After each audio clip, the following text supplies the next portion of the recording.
কাকে বলে? কয়েকটি ওয়ার্ড বা শব্দ পাশাপাশি বসে একটি মনের ভাব প্রকাশ করলে তাকে সেন্টেন্স বা বাক্য বলা হয়। কি বলছে?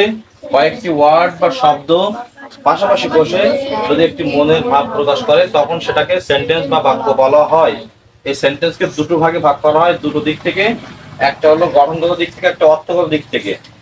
গঠনগত দিক থেকে সেন্টেন্স তিন প্রকার, একটা সিম্পল, কমপ্লেক্স, কম্পাউন্ড। আর অর্থগত দিক থেকে সেন্টেন্স হলো পাঁচ প্রকার। অর্থগত দিক থেকে সেন্টেন্স পাঁচ প্রকার। এই পাঁচ প্রকারের নাম্বার ওয়ান হলো অ্যাসার্টিভ সেন্টেন্স। এর মানে বর্ণনা বা বিবৃতিমূলক বাক্য, যে সেন্টেন্স দ্বারা কোনো কিছু সাধারণভাবে বর্ণনা করা বোঝায়, একটা মনের ভাব স্বাভাবিকভাবে প্রকাশ করা হয়, বা সচরাচর যে কাজগুলো হয়ে থাকে, যেমন আমরা পড়ি, সে যায়, তারা খেলে, তুমি ঘুমাও, তাই না, মা রান্না করে, সূর্য পূর্ব দিকে ওঠে, না, প্রতিনিয়ত যে কাজগুলো হয় আর কি, স্বাভাবিকভাবে একজনের কথা বা একজনের বক্তব্য যেটা, বা আমাদের কথা, আমরা যে কাজগুলো করি সাধারণত সেগুলো আমরা মানে সচরাচর বলি বা ব্যবহার করি, এই বাক্যগুলো, এই ভাবটা যে ফুটিয়ে তোলে যে সেন্টেন্সের মাধ্যমে, সেটাই হলো অ্যাসার্টিভ সেন্টেন্স। কথা বোঝা গেছে? স্বাভাবিকভাবে কোনো কিছু বলা, কোনো কিছু বর্ণনা করা। ওই যে বালকেরা খেলা করতেছে ওই যে মাঠে, ওইটা কি করতেছে তা আমি বলতেছি, যে পাখিটা আকাশে উড়ে যাচ্ছে আমি দেখতেছি, তাই না, আমরা এখন পড়তেছি না, ফ্যানটা ঘুরতেছে, এটা আমরা স্বাভাবিকভাবে নিজে নিজে বলা, এটাকে বলা হয় কি? Assertive sentence. ঠিক আছে? অ্যাসার্টিভ সেন্টেন্সের গঠন থাকবে হলো প্রথমে সাবজেক্ট। এর প্রথমে হলো সাবজেক্ট কি? দা বয় গোজ, মানে কি যায় টু স্কুল, বালকটা স্কুলে যায়। দেখো ওই যে বালকটা স্কুলে যায়, আমরা দেখি বললাম যে বালকটা স্কুলে যায়, বা আমি স্কুলে যাই বলতে পারি, আমি ভাত খাই, তাই না, তুমি খেলা করো বলতেই পারি। এগুলোকে বলা হয় কি? Assertive sentence. স্বাভাবিকভাবে কোনো কিছু বর্ণনা করা, বা যে কোনো সময় যে কাজগুলো সচরাচর হয়ে থাকে আর কি। হ্যাঁ, আচ্ছা, এর গঠন থাকবে হলো সাবজেক্ট, তারপরে ভার্ব, তারপরে অবজেক্ট অথবা এক্সটেনশন। অবজেক্ট থাকতেও পারে, নাও পারে, কিন্তু এক্সটেনশন বলতে বাকি কিছু আরো অংশ, কিন্তু শেষে অবশ্যই ফুল স্টপ থাকবে। অ্যাসার্টিভ সেন্টেন্সে প্রথমে সাবজেক্ট এবং এরপরে একটি ভার্ব, আর পরে আর কিছু না থাকলেও শেষে অবশ্যই ফুল স্টপ থাকবে। যেমন আই ইট, মানে আমি খাই, ইট তো ভার্ব, ওর পরে কি অবজেক্ট আছে? নেই। আমি খাই, এটাও তো একটা ভাব প্রকাশ করছে, তাই না, এর শেষে ফুল স্টপ, এটাও অ্যাসার্টিভ সেন্টেন্স, তাই না। ইউ গো, তুমি যাও, এটাও একটা assertive sentence. Clear? Assertive sentence আবার দুই প্রকার। অ্যাসার্টিভ সেন্টেন্সকে দুই ভাগে ভাগ করা হয়। একটা হলো অ্যাফার্মেটিভ বা পজিটিভ, হ্যাঁ বোধক, যে বাক্যের ভিতরে নট নেই, সেটা হলো অ্যাফার্মেটিভ। কি? অ্যাফার্মেটিভ। আর একটা হলো নেগেটিভ, যে বাক্যের ভিতরে নট আছে সেটা হলো নেগেটিভ। তাহলে এরা দুইটাই কিন্তু আবার অ্যাসার্টিভ সেন্টেন্স। দেখো, he is a good boy, সে একটা ভালো ছেলে, ও একটা অ্যাসার্টিভ সেন্টেন্স না, সে একজন ভালো ছেলে, সেটাই আমি বলছি। আবার পরেরটা বলছে he is not a good boy, সে একটা ভালো ছেলে না, সেটাও আমি বলছি। যে খারাপ ছেলে সেটাও আমি বর্ণনা করতেছি, তাই না। তাহলে নট থাকুক আর না থাকুক, এরা মূলত এরাও অ্যাসার্টিভ সেন্টেন্স। নট থাকলে নেগেটিভ, আর না থাকলে পজিটিভ বা অ্যাফার্মেটিভ। ক্লিয়ার? বুঝতে পারছিস অ্যাসার্টিভ সেন্টেন্স? ঠিক আছে। এরপরে নাম্বার 2 তে বলছে ইন্টারোগেটিভ সেন্টেন্স, জিজ্ঞাসামূলক বা প্রশ্নবোধক। যে সেন্টেন্স দ্বারা কোনো কিছু প্রশ্ন করা হয় বা কোনো কিছু জানতে চাওয়া হয়, যে সেন্টেন্স দ্বারা, যে বাক্য দ্বারা কোনো কিছু প্রশ্ন করা হয় বা কোনো কিছু জানতে চাওয়া হয়, সেটাকে বলা হলো ইন্টারোগেটিভ সেন্টেন্স। কোনো কিছু জিজ্ঞাসা করা। এখন একজন বললো যে, আমরা আগে বলছিলাম যে তুমি খাও, তাই না, তুমি খাও, তুমি ভাত খাচ্ছ, এই প্রশ্নটা আমরা আগে বলছিলাম, তো সেটা হলো অ্যাসার্টিভ সেন্টেন্স। এইবার আমরা ওটা জানতে চাবো, তুমি কি করতেছো, আর এর আগে কিন্তু আমরা বলছিলাম যে তুমি ভাত খাচ্ছ, বা বালকটা কি স্কুলে যায়। হ্যাঁ, আমরা এবার প্রশ্ন করতে পারি বালকটা কোথায় যায়, জানতে চাচ্ছি, তাই না। তুমি কখন যাবে, এটা জানতে চাচ্ছি না। তো এটা হলো কি? Interrogative sentence. আর যদি বলে যে আমি সকালে যাব, আমি বিকালে যাব, এই যে আমি বিকালে যাব, এটা আমার কাছে, আমি তো স্বাভাবিকভাবে বলতেছি যে আমি কখন যাব সেটা প্রকাশ করছি, তাই না।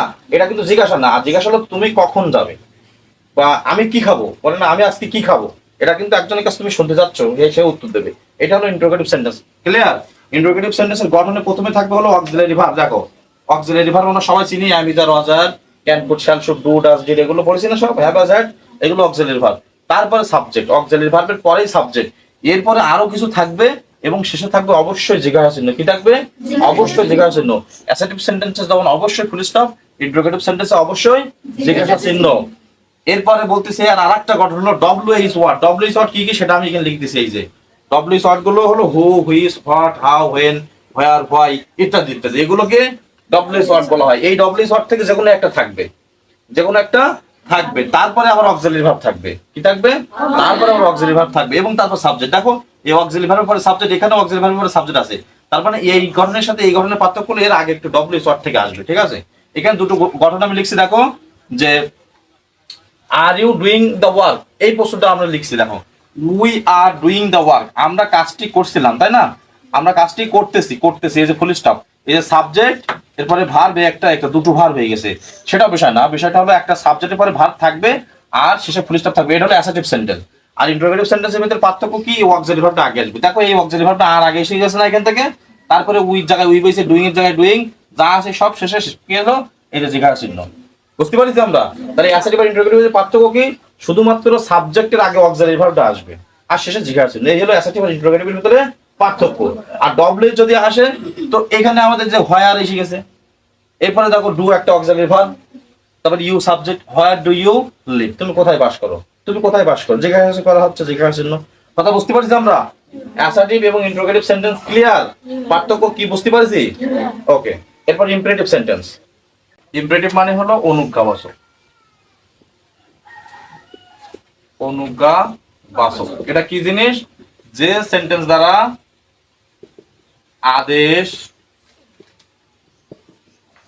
আদেশ উপদেশ, খেয়াল করো, আদেশ উপদেশ অনুরোধ নিষেধ, আদেশ উপদেশ অনুরোধ নিষেধ বোঝায়, সেটা কি? Imperative sentence. ইম্পারেটিভ সেন্টেন্সের গঠন হলো মূল ভার্ব থাকবে, প্রথমে মূল ভার্ব অক্সিলারি ভার্ব না, মূল verb plus object plus full stop, তাই না? ওই যে প্রথম বাক্যে আমাদের অ্যাসার্টিভ সেন্টেন্সে একটা বাক্য লিখছিলাম, সেটা কি লিখছিলাম আমরা?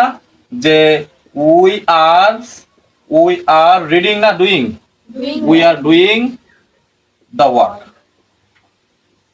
We are doing the work, এটা হলো অ্যাসার্টিভ সেন্টেন্স ছিল। এর ইন্টারোগেটিভ ছিল কি? অক্সিলারি ভার্বটা আগে আসছিল, তাই না?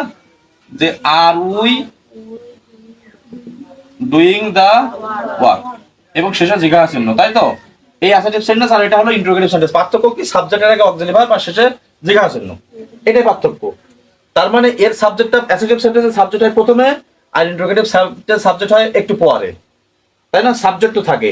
আর আজকের আমরা এখন করছি সেটা হলো ইম্পারেটিভ সেন্টেন্স। এর কোথাও দেখো সাবজেক্টের কোনো কথাই বলি নেই, সরাসরি মূল ভার্ব এবং মূল ভার্বের পরে হয় অবজেক্ট। এখানে দেখো ডুইং, এটা ভার্ব ছিল, মূল ভার্ব, এরপরে দেখো এটা হলো কি? অবজেক্ট, এখানেও ডুইং, তারপরে অবজেক্ট ছিল, আর সাবজেক্ট আর auxiliary verb, subject auxiliary verb, কিন্তু এখন কোনো সাবজেক্ট বা অক্সিলারি ভার্ব কিছু বলিনি, সরাসরি মূল ভার্ব। তাহলে মূল ভার্ব হলো কি এখানে? ডু, তারপরে the work, do the work, কাজটি করো, ফুল স্টপ। আইএনজি হবে না, মূল ভার্ব দিয়ে, মানে ভার্বের এক নম্বর রূপ সেটা, ঠিক আছে? তাহলে ইম্পারেটিভ সেন্টেন্স আর অ্যাসার্টিভ ইন্টারোগেটিভ তিনটে সেন্টেন্সের পার্থক্য বুঝতে পারছি আমরা? অ্যাসার্টিভের সাবজেক্ট থাকবে প্রথমে, ইন্টারোগেটিভের সাবজেক্ট থাকবে অক্সিলারি ভার্বের পরে, সাবজেক্ট থাকবে। আর ইম্পারেটিভের টোটাল কোনো সাবজেক্ট থাকবে না, সরাসরি মূল ভার্বের থেকে শুরু হবে, পরে অবজেক্ট আর শেষে ফুল স্টপ। তাহলে তিনটা সেন্টেন্সের প্রথমটাও ফুল স্টপ, 3 নম্বরটাই ফুল স্টপ, মাঝখানের যেটা সেটা হলো জিজ্ঞাসা চিহ্ন। ক্লিয়ার বিষয়টা? তাহলে আমরা এখানে এটাকে, এর উদাহরণটা হতে পারে কি? ডু দ্য ওয়ার্ক, কাজটি করো। অলওয়েজ স্পিক দ্য ট্রুথ, সর্বদা সত্য কথা বলবে, একটা উপদেশমূলক বাক্য। তুমি সত্য বলতে পারো, মিথ্যাও বলতে পারো, তোমার ব্যাপার। এবার যদি বলা স্ট্যান্ড আপ, উঠে দাঁড়াও, অবশ্যই আমাদের সেটা তোমার দাঁড়াতে হবে, তাই না? নেভার টেল লাই, কখনো মিথ্যা কথা বলো না, এটা নিষেধ, তাই তো? যা হোক, আবার বলতে পারে যে গিভ মি ইয়োর বুক, তোমার বইটা আমাকে দাও। আমাকে বলে যে গিভ মি সাম মানি, আমাকে কিছু টাকা দাও, হেল্প মি, আমাকে একটু সহযোগিতা। এগুলো হলো অনুরোধ। তাহলে আদেশ, উপদেশ, অনুরোধ যে বাক্য দ্বারা বোঝায় সবগুলো কি হবে? Imperative sentence. হেল্প মি, এই যে হেল্প কি? ভার্ব না? আই মি অবজেক্ট আর শেষে ফুল স্টপ, আমাকে সাহায্য করো, এটা ইম্পারেটিভ সেন্টেন্স। কথা বোঝা গেছে? ইম্পারেটিভ সেন্টেন্স বুঝতে পারছি? নট থাকতে পারে এখানে, নট, যেমন হতে পারে কি? ডু নট টেল এ লাই, এখানে মূল ভার্ব কিন্তু এইটা, টেল এ লাই, এটা অক্সিলারি ভার্ব, কিন্তু দেখো এর কোনো সাবজেক্ট নেই। কিন্তু এখানে কিন্তু অক্সিলারি ভার্ব পরে সাবজেক্ট ছিল, কিন্তু এর কিন্তু অক্সিলারি ভার্ব পরে সাবজেক্ট নেই। এটা হলো নট ব্যবহৃত হয়েছে এটা না বোধক করার জন্য। ডু নট টেল লাই, কখনো মিথ্যা কথা বলবো না, এটাও তো আদেশ উপদেশ বাংলা অর্থ করলে। আর বাংলা অর্থ না করলে আমরা কিন্তু তাও বুঝতেছি এটা সাবজেক্ট নেই, imperative sentence. Clear? Imperative sentence. আচ্ছা, এরপরে 4 নম্বর হলো অপারেটিভ সেন্টেন্স। সেন্টেন্স দ্বারা কি বোঝাবে? আশা বা প্রার্থনা, আশা বা প্রার্থনা, আশা, আশীর্বাদ, এর ইত্যাদি। হ্যাঁ, তাহলে যে সেন্টেন্স দ্বারা আশা বা প্রার্থনা বোঝায়, হ্যাঁ, আশা বা প্রার্থনা বোঝায়, সেটা হলো কি? Operative sentence. দোয়া করা বোঝায়, দোয়া করা, আশীর্বাদ করা বোঝায়, সেটাকে হলো বলা হয় অপারেটিভ সেন্টেন্স। এর গঠন থাকবে হলো প্রথমে মে, মে প্লাস সাবজেক্ট প্লাস আরেকটা ভার্ব প্লাস অবজেক্ট থাকতেও পারে, না পারে, শেষে হলো কি থাকবে, ফুল স্টপ। ঠিক আছে, এর প্রথমে তাহলে কি হবে, মে, তাই না?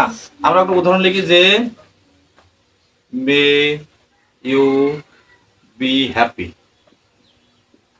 মে ইউ বি হ্যাপি, তুমি সুখী হও, তুমি সুখী হও, এরকম বলে না গুরুজনরা, বলে না দোয়া নিতে যাই আমরা তখন কি বলে, তুমি সুখী হও, দোয়া করে তুমি সুখী হও, তাই না?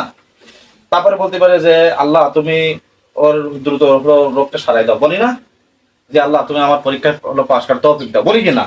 এগুলো প্রার্থনা করি না আমরা, তাই না? যে কি হতে পারে, এর মে দিয়ে শুরু হবে, আবার তারপরে থাকবে কি সাবজেক্ট, তাই না? এবং শেষে ফুল স্টপ। আমরা মে কিন্তু একটা অক্সিলারি ভার্ব জানি, আমরা জানি না? কিন্তু দেখো এই অক্সিলারি ভার্ব শুরু হলে তখন জিজ্ঞাসা চিহ্ন ছিল, জিজ্ঞাসা চিহ্ন থাকলে কিন্তু ইন্টারোগেটিভ হবে না। আর অপারেটিভ সেন্টেন্সে সরাসরি মে থাকবে, মে, মের পরে সাবজেক্ট, এবং এই সেন্টেন্স দ্বারা কি বোঝাবে, ওই সেন্টেন্স দ্বারা কিন্তু আদেশ উপদেশ বোঝাচ্ছিল, তার ইন্টারোগেটিভ দ্বারা বোঝাচ্ছিল হলো জিজ্ঞাসা করা। এখানে মে ইউ বি হ্যাপি, তুমি সুখী হও, কি জিজ্ঞাসা করতেছে না, দোয়া করতেছে, তাই না? মা প্রার্থনা করতেছে যে মে কে, মে আল্লাহ হেল্প, আল্লাহ তোমার সহযোগিতা করো, তাই না? মে আল্লাহ কি, মে ইউ কাম ডাউন সুন, তুমি খুব দ্রুত মানে আরোগ্য লাভ করো, রোগ সেরে যাও, শাক যাক তোমার, তাই না? এটা হলো অপারেটিভ সেন্টেন্স, বুঝলাম আমরা? 5 নম্বরে হলো গিয়ে এক্সক্লেমেটরি সেন্টেন্স। আনন্দ, দুঃখ, বেদনা, কান্না, হাসি, ঠাট্টা ইত্যাদি, অবাক হয়ে যাওয়া কোনো কিছু যদি বোঝাবে তখন সেটাকে কি বলা হয়, এক্সক্লেমেটরি সেন্টেন্স। ঠিক আছে, এক্সক্লেমেটরি সেন্টেন্সের গঠন হলো প্রথমে হাউ হট থাকবে, হাউ অথবা হট, এটা কিন্তু ডব্লিউএস ওয়ার্ড জানি আমরা, কিন্তু এই ডব্লিউএস ওয়ার্ডের পরে কি থাকে, আমরা লিখছিলাম যে অক্সিলারি ভার্ব, আসছে জিজ্ঞাসা আছেন কিন্তু এসে জিজ্ঞাসা আছেন না, how hot plus adjective plus dot dot plus subject plus verb plus exclamation চিহ্ন, এর মূল চিহ্ন হলো এক্সক্লেমেশন চিহ্ন, বুঝছো? তো এখানে আমরা একটা প্রশ্ন লিখতে পারি গিয়ে যে how beautiful, how beautiful the bird, how beautiful the bird is, exclamation চিহ্ন। অথবা how beautiful the bird looks, পাখিটা দেখতে কতই না সুন্দর, পাখিটা দেখতে কি সুন্দর, আমরা বলি না, এটা মনের ভাব প্রকাশ হয় না? তাহলে এখানে একটা হঠাৎ করে আবেগ অনুভূতি প্রকাশ পেয়ে যায় মনের, তাই না? তাই না, ও জায়গাটা খুব সুন্দর, তাই না, বলি কিনা আমরা? তারপরে উফ দেখা লাগতেছে আমার, বলি না? তাহলে মনের একটা ভাব, আনন্দ, দুঃখ, কষ্ট, হাই হাই কি করতে হলো, বলি না? কি মজা, আমরা খেলা জিতেছি, বলি কিনা? এই যে মনের একটা আনন্দ বেদনা ভাব প্রকাশ হয়ে যায়, সেটাকে বলা হয় হলো এক্সক্লেমেটরি সেন্টেন্স। এর আর একটা ঘটনা আছে যে হুররা, পরে দেখা আছে। আচ্ছা আমি মুখে বলছি যে একটা ঘটনা আছে, হুররা বা আলাস পাই এরকম থাকে, কি মজা, এরকম ক্ষেত্রে এইগুলো মানে এরকম থাকলেও এ হলো এক্সক্লেমেটরি সেন্টেন্স হয়। মূল বিষয় হলো এক্সক্লেমেটরিতে এই এক্সক্লেমেশন চিহ্ন আর ইন্টারোগেটিভ জিজ্ঞাসা চিহ্ন, এই দুটো সেন্টেন্সের দুটো চিহ্ন থেকে আমরা চিনতে পারবো। আর বাকি তিনটা সেন্টেন্সের ফুল স্টপ থাকবে শেষে। অ্যাসার্টিভ নাম্বার 1 প্রথমে সাবজেক্ট দিয়ে শুরু হবে, নাম্বার 3 তে হলো ইম্পারেটিভ সেন্টেন্স, তার কোনো সাবজেক্ট থাকবে না, মূল ভার্ব দিয়ে শুরু হবে, আর নাম্বার 4 এ হলো এই অপারেটিভ সেন্টেন্স যার মে দিয়ে শুরু হবে।